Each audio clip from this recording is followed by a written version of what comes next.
this morning, a healthy twist on pizza. Brandon Fay, Managing Director of Trattoria Dell'Arte, is here with how to make pizza with cauliflower. You're going to have to sell us on this one. I know. You are the guy to do it. We were like, I don't know.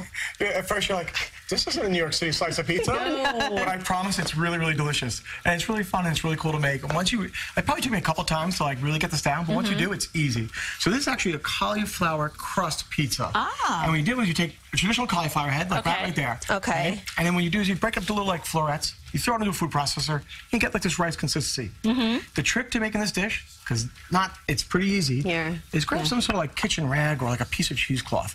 You would be amazed at how much water comes out of cauliflower after you've cooked it and there's all this excess water in there. Look at that, right? Oh, wow. So the point of that is you really want to get it dry before you start working with it. So all I did was I put this in a microwave, or I roasted it, squeezed all the water out, and then I'm going to start working with it. What I do is I added some egg, right?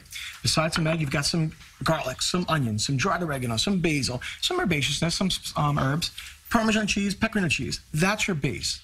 Then you start working out like a regular piece of pizza dough.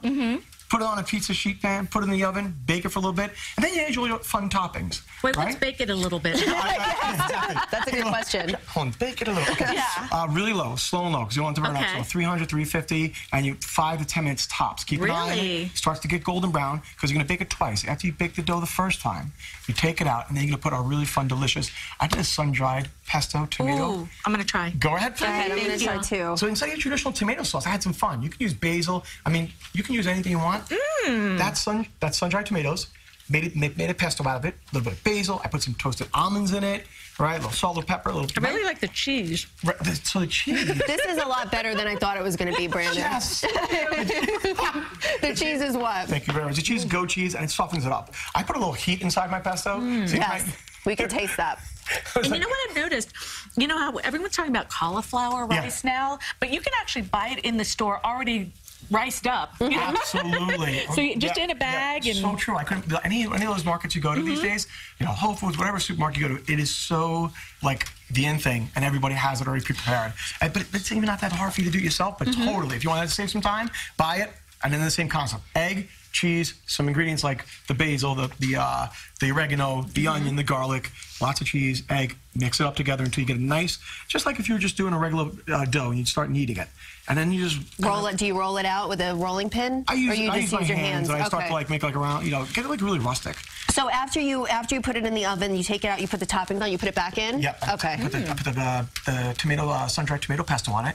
Then I did some, you can do any kind of toppings you want. I did some carrots. I threw some asparagus on there. I did some I roasted some onions, then the goat cheese, and then some herbs. I love the basil and I love the parsley. It gives it some nice freshness to it. And how much longer do you bake it for after that? 5 minutes. 5 minutes. The vegetables have already been roasted, so you're just throwing it on and you sort of just letting it, boom. This is really good, I know, it is really good. What's next? I know, me too.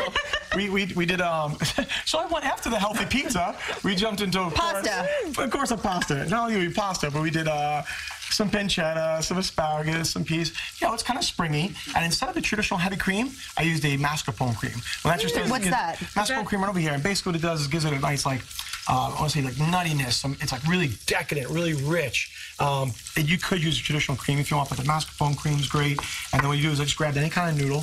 I like the fun noodles with cavatelli, right? Get the peas. You got the guanciale or pancetta, right? You got asparagus, and then you get some shallots. And then you're gonna sort of just work that a little bit with my touch. There we go. Wow. Right? And when I finished, what I love. This smells delicious. Oh my God, you gotta taste it. I made you a little bowl right over here. What I love. I'm gonna keep eating my pizza. And I have a little cold and I can smell that. It smells really good. And I hid your fork right over there. Okay, I'll find it. Allow me, please. So, I love avocado this time of year. And people say I use avocado and everything, but you can't go wrong. And you don't see a lot of avocado on top of pastas. And I think that kind of gives it that nice lightness and refreshing taste after you make a heavy pasta. So it's all about the spring vegetables, finishing with avocado. You get that pancetta, which gives it some nice like kick to it and a nice saltiness. You get the mascarpone cream, and that's your finished product right over here.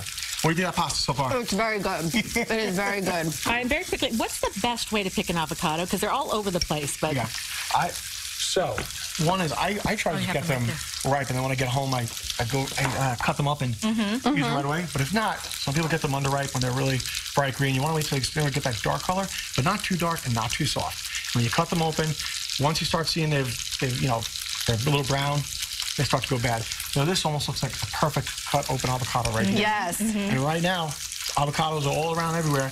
The market's coming back. The farmers markets are around, so I go in there. The farmers market's got all your spring vegetables. Visit your local farmers markets. Go downtown. Get the great vegetables. Makes really great pastas. Thank you. I know, and great pizza. This is so good. And I can eat this whole pizza and it's okay. Thank you, Brandon.